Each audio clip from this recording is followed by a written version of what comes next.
ایک دنیا میں آنے والا مسافر ہے، اپنی اپنی منزل کی طرف رواں دواں ہے۔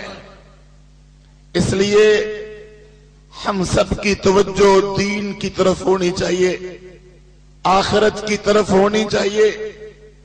مگر آج ہماری دنیا کے اکثر لوگ دنیا کے چاہت مند ہیں، مال و دولت کے متوالے ہیں۔ مال مل جائے، دولت مل جائے، پیسہ مل جائے، اپنا سب کچھ قربان کر دیں گے، اور دین کی باری آئے تو بڑی مشکل سے جان و مال کی قربانی دی جاتی ہے۔ اور شاید یہی وجہ ہے کہ آج مسلمان دنیا کے اندر اجتماعی لحاظ سے ذلیل و خوار ہے۔ آج دنیا کے اندر مسلمان کافروں کے غلام ہیں، اور ہماری اقصا یہودیوں کے قبضے میں ہے، اور ہماری عافیہ اور ہمارا داخل کافروں کے شکنجے میں ہے۔ ہماری غفلتوں کی انتہا ہو چکی ہے، ہماری کوتاہیوں کی انتہا ہو چکی ہے۔ لیکن دوستو اور میری بہنوں، یہ وقت ہمیشہ نہیں رہے گا۔ تلک الایام نداولها بین الناس، دن بدلتے رہتے ہیں، وقت پلٹتا رہتا ہے۔ کبھی خزاں کا موسم ہمیشہ نہیں رہتا، اور رات کا اندھیرا کبھی ہمیشہ رہ نہیں سکتا۔ الیس الصبح بقریب۔ اصل بات ہم سب کو اپنے اپنے اعمال کا جائزہ لینا ہے، ہم سب کو اپنا محاسبہ کرنا ہے، اور یہ وقت ہے حساب کا۔ آج نہیں تو کبھی نہیں، پتہ نہیں کس وقت دنیا سے رخصت ہو جائیں، کس وقت روانگی کا ٹائم آ جائے۔ دمشق شہر تھا، ایک مین اس کا گیٹ تھا، رات کے تھکے ہوئے مسافر وہاں آرام کرتے، اور صبح سویرے قافلہ روانہ ہو جاتا۔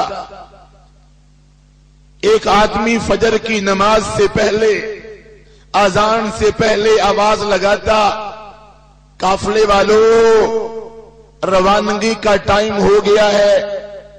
بادشاہ کو یہ آواز بڑی پسند آئی، روز بادشاہ فجر کی اذان سے پہلے اٹھ پڑتا آواز سننے کے لیے، مگر ایک دن آواز نہیں آئی۔ فجر کی اذان بھی ہو گئی، فجر کی نماز بھی پڑھ لی، تو بادشاہ نے قاصد بھیجا کہ پتہ کراؤ آواز آج کیوں نہیں آئی۔ تو جواب ملا، آج آواز لگانے والا خود روانہ ہو گیا ہے، قافلے کا راہی خود چلا گیا ہے۔ اور دمشق شہر ہی کے بادشاہ کے محل کے سامنے ایک اللہ کا نیک بندہ گزر رہا تھا۔ کہا یہ سرائے کس کی ہے، یہ مسافر خانہ کس کا ہے؟ تو بادشاہ کو غصہ آیا، تم نے میرے محل کو سرائے کہہ دیا اور مسافر خانہ کہہ دیا۔ کہا بادشاہ غصہ نہ کر، یہ بتا کہ اس میں کل کون رہتا تھا؟ کہا میرا باپ۔ کہا وہ آج کہاں ہے؟ کہا وہ قبرستان میں ہے۔ کہا کیا تم نے یہاں ہمیشہ رہنا ہے؟ کہتا ہے نہیں۔ کہا آنے والے کل میں کون ہوگا؟ کہا میرا کوئی رشتہ دار، کیا اس نے یہاں ہمیشہ رہنا ہے؟ کہتا ہے نہیں۔ کہا پھر یہ مسافر خانہ نہیں تو اور کیا ہے؟ شیخ سعدی رحمہ اللہ نے بات نقل کی، ایک آدمی پوچھتا ہے کہ آبادی کس طرف ہے؟ تو دائیں طرف کسی نے اشارہ کیا، آگے گئے تو وہاں قبرستان تھا، واپس آئے تو پوچھا میں نے آبادی کا پوچھا تھا، کہا شہر تو بے آباد ہو رہے ہیں، قبرستان ہی آباد ہو رہے ہیں۔ وقت تھوڑا ہے، ٹائم تھوڑا ہے، جس طرح مغرب سے عشاء کا ٹائم ہے، اسی طرح میرے محترم دوستو بلکہ اس سے بھی قریب پتہ نہیں کس وقت دنیا سے چلے جانا ہے۔ رسول اللہ صلی اللہ علیہ وسلم نے پوچھا میرے صحابہ موت کو کتنا قریب سمجھتے ہو؟ کہا ایک صحابی نے اے اللہ کے رسول صلی اللہ علیہ وسلم صبح ہوئی ہے پتہ نہیں رات آئے گی کہ نہیں آئے گی۔ آپ نے دوسرے سے پوچھا کہا صبح ہوئی ہے پتہ نہیں دوپہر آئے گی کہ نہیں آئے گی۔ آپ نے فرمایا میں تمہیں بتاتا ہوں موت کتنی قریب ہے، ایک سانس لیا ہے پتہ نہیں دوسرے نے آنا ہے کہ نہیں آنا ہے۔ کس کو پتا ہے؟ کس کو خبر ہے؟ وقت تیزی سے گزر رہا ہے، ہر گزرتا لمحہ ہمیں قیامت کے قریب کرتا جا رہا ہے، اور قیامت کا تو تصور ہی دل کو ہلا دیتا ہے۔ قیامت کا تو تصور ہی کبھی طاری ہو جاتی ہے۔ آج کتنی ہی نشانیاں قیامت کی پوری ہو چکی ہیں، ویسے بھی ہر مرنے والے کی قیامت اس کی موت ہے۔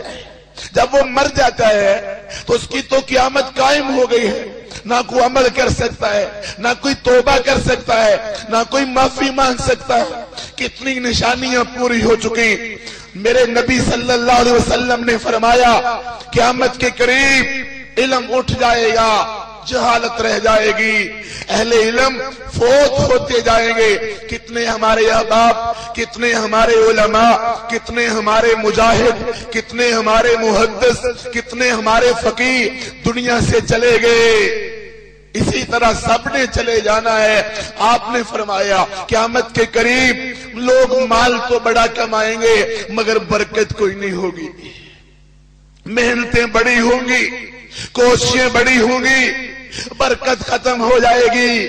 آپ صلی اللہ علیہ وسلم نے فرمایا قیامت کے قریب یتقارب الزمان، وقت بڑی تیزی سے گزرے گا، نہ سال گزرنے کا پتہ لگتا ہے، نہ مہینہ گزرنے کا پتہ لگتا ہے، نہ دن گزرنے کا پتہ لگتا ہے، نہ ہفتہ گزرنے کا پتہ لگتا ہے، بلکہ میں تو کہتا ہوں بچہ ہوتا ہے پتہ نہیں کب جوان ہو جاتا ہے، اور جوان ہوتا ہے تو بوڑھا ہو جاتا ہے۔ کبھی بوڑھوں سے پوچھو آج ہاتھ میں ڈنڈا پکڑا ہوا ہے، کمر جھکی ہوئی ہے، کھانسی کی بیماری لگی ہوئی ہے، کبھی وہ بھی جوان تھے، کبھی بہار کا موسم تھا، کبھی پتے گرے ہوئے دیکھو، سرد موسم دیکھو، کبھی ان درختوں پہ پھل لگے ہوئے تھے، کبھی درختوں پہ بہار آئی ہوئی تھی۔ کوئی سوچ سکتا ہے کہ یہاں پتے زرد بھی ہوں گے، مگر ہر ایک کو دنیا سے جانا ہے۔